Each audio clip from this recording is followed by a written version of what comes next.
అల్టిమేట్గా. సార్ మరొక వైపు కర్నూలులో జగన్ షోడౌన్, మళ్ళీ వివాదం, ఉద్రిక్తత, చంద్రబాబు వార్నింగ్లు, అలాగే గో బ్యాక్ అంటూ ఫ్లెక్సీలు. కర్నూలులో జగన్మోహన్ రెడ్డి దిగారు ఓరోగల్ విమానాశ్రయం నుంచి, ఆయన వెళ్తున్నారు. అదంతా హైప్ హంగామా అవన్నీ కూడా జరుగుతూ ఉన్నాయి. అయితే అదే సమయంలో తెలుగుదేశం వాళ్ళు జగన్ గో బ్యాక్, నువ్వు దాడులు చేసిన వాళ్ళని పరామర్శించడానికి వస్తావా, ఈ పద్ధతిలో ఫ్లెక్సీలు మిగతా చోట్ల అంత పెట్టినట్లేరు, కర్నూలులో పెట్టారు. ఇప్పుడు మీరు అన్న జగన్ వార్నింగ్, చంద్రబాబు వార్నింగ్లు అంటే నిన్న రాత్రి నుంచే ఈ షోడౌన్ స్టార్ట్ అయింది. నిన్న మీరు చూడండి, పోలీసులతో చంద్రబాబు నాయుడు సమావేశం జరిపారు.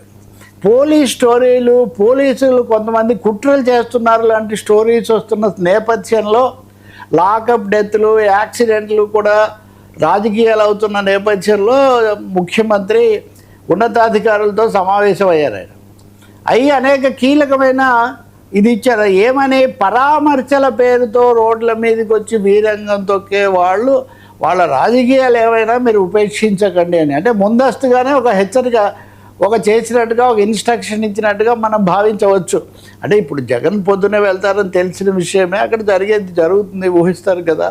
సో ఎవరైనా పరామర్శ పేరుతో వచ్చి వీరంగాలు తొక్కితే మీరు ఒప్పుకోకండి, ఎవరినైనా కానీ మీరు కఠినంగా ఎదుర్కోండి అని చెప్తూ, వివేకానంద రెడ్డి హత్య జరిగినప్పుడు మనం ట్రాప్ అనే పదం వాడలేదు, కానీ మనం పసిగట్టలేకపోయాము, సకాలంలో పసిగట్టి దాన్ని చేయలేకపోయాము అని చంద్రబాబు నాయుడు పోలీసు అధికారులకు స్వయంగా అక్కడ ఉన్న వాళ్ళకి హెచ్చరిస్తూ ఉన్నారు.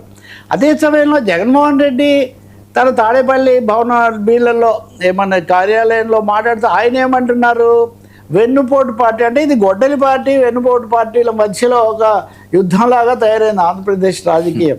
నిన్న కర్నూలు ఎస్పీ విక్రాంత్ పాటిల్ ఆయన నిన్న రాత్రే మీడియాతో మాట్లాడారు. జగన్మోహన్ రెడ్డి వస్తున్నారని మాకు మాజీ శాసనసభ్యుడు కాటసాని రాంభూపాల్ రెడ్డి 2 లెటర్స్ ఇచ్చారు. వాటి ప్రకారం అంటే అడిగారు మీడియా వాళ్ళు, మరేంటి ఇదివరకు జగన్ భద్రత లేదు, ఇవన్నీ విమర్శలు ఆరోపణలు ఉన్నాయి కదా, మీరు చేస్తారంటే వాళ్ళు అడగలేదండి. వాళ్ళు ఏమి ర్యాలీ చేస్తామని మమ్మల్ని ఏమో అనుమతి అడగలేదు, వాళ్ళు అడగలేదు, మేము ఇవ్వలేదు, వాళ్ళు అడగలేదు, మేము ఇవ్వలేదు. కాబట్టి ఇక్కడ ఆయన ఓర్వకల్ విమానాశ్రయంలో దిగుతారు, పంచలింగాల్లో ఉన్నటువంటి చోటుకి వెళ్ళి ఆ ఎమ్మెల్యే విరూపాక్షిని పరామర్శిస్తారు, ములాఖత్ చేసి ఆయన వెళ్తారు.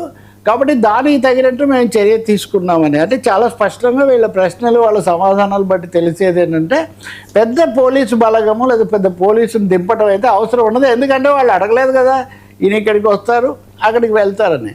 కానీ మిగిలిన సీన్ అంతా మనం ఊహించుకోవచ్చు. ఎందుకంటే ఆయన రావటము, ఆ పార్టీ వాళ్ళ అభిమానులు అందరూ రావటం, ఇదంతా జరుగుతుంది. పోలీసులు పరిమితంగా ఉంటారు. మరి ఇప్పుడే ఈరోజు పరిస్థితి అంటే మనం సాయంత్రానికి ఇంకా మొత్తం సమీక్ష చేశాక మనకు తెలుస్తుంది. కానీ కావాలని పోలీసులను తక్కువ పెట్టి భద్రతకు భంగం కలిగిస్తున్నారన్న ఆరోపణ ఈరోజు కూడా వైసీపీ వాళ్ళు, వాళ్ళ మీడియా వాళ్ళు చేస్తున్నారంటే, మీరు మాజీ ముఖ్యమంత్రి వస్తుంటే కావాలని ఏదో ఒక ఘటన జరగాలన్నట్టుగా తగిన భద్రత కల్పించడం లేదని. టెక్నికల్గా పోలీసులు ఏం చెప్తున్నారంటే పెద్ద భద్రత ఏముంది, వాళ్ళు ములాఖత్కి వెళ్తారన్నారు, ములాఖత్కి వెళ్ళడానికి కావాల్సిన భద్రత మాజీ ముఖ్యమంత్రికి ఇస్తాం మేము. అంటే ఇది ఖచ్చితంగా చెప్పాలంటే సంయమనం అన్నది ఇక్కడ ఏమాత్రం సంయమనం, సమన్వయం, ఏకోచనం లేవు. 2 పక్షాలు కూడా వాళ్ళేమో అదిగో వాళ్ళేదో వాళ్ళ చూపించటము, బల ప్రదర్శన అని వాళ్ళు అనుకుంటే, ఒక విధంగా మీరు తప్పు చేస్తే దాని మీద తగినట్టుగా మేము వ్యవహరిస్తాము, ఎవరన్నా ఏదైనా చేస్తే మేము చట్టబద్ధంగా వ్యవహరించాల్సి వస్తుంది. ఈ విషయం అయితే అందరూ దృష్టిలో పెట్టుకోవాలని ఎస్పీ కూడా చెప్పున్నారు. చంద్రబాబు చెప్పింది, ఎస్పీ చెప్పింది కూడా దృష్టిలో పెట్టుకొని కనుక మనం చూస్తే కఠినంగా వ్యవహరించాలన్నదే. దానికి తోడు గో బ్యాక్ పోస్టర్స్ కూడా పెట్టారు. కాబట్టి తప్పకుండా కర్నూలు ఇంకొక రాజకీయ కథనానికి, రాజకీయమైనటువంటి ఘర్షణకు వేదిక అవుతుంది అనేది స్పష్టమవుతుంది. ఇక ములాఖత్ జరుగుతున్నా ఇంకా ఈ సమయానికి అవ్వలేదు. ఇప్పుడు జరిపారా ములాఖత్, అయిపోయిందా? లేదండి, ఇంకా వెళ్తున్నారు. ములాఖత్ జరుపుతారా మరి అంటే అది సమయం 12:30 తీసుకున్నారు. ఓకే, అది ఫ్లెక్సిబుల్గా ఉంటుంది. ఎంత ఫ్లెక్సిబుల్గా ఉన్నా 5 గంటలు ఎంత వాళ్ళ టైం ఉంటుంది కదా, దాన్ని మించి. ఇప్పుడు సీదిరి అప్పలరాజు దగ్గరికి వెళ్ళినప్పుడు పరామర్శించకుండా వచ్చేసారు. ఇప్పుడు ఎంత సమయం పడుతుందో మనకు తెలియదు. ఏదైనా వర్మ ఒకటైతే కనిపిస్తుంది, ప్రశాంతంగా జరగాల్సిన ప్రతి కార్యక్రమం కూడా అది అడుగడుగునా ఘర్షణ, అనుక్షణం ఉద్రిక్తత అన్న వాతావరణం మటుకు కొంచెం కష్టంగానే ఉంది జనానికి. పోలీసుల విషయం కూడా వాళ్ళ అడకత్తెరలో పోగచెక్కలాగా ఉంది పోలీసుల పరిస్థితి. వాళ్ళేంటి కరవమంటే కప్ప కోపం, విడవమంటే పాము కోపం అన్నట్టుగా ఎవరు కప్ప ఎవరు పాము నేను చెప్పట్లేదు.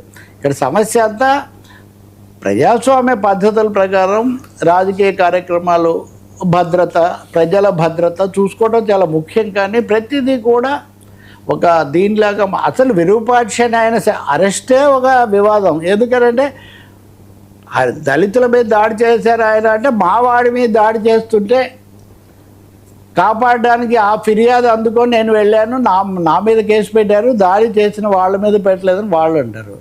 ఏదైనా దాడి జరుగుతుందని ఫోన్ వస్తే ఎమ్మెల్యే ఎవరినైనా పంపించాలి కానీ మీరే రంగంలోకి వస్తారని వీళ్ళు అంటారు.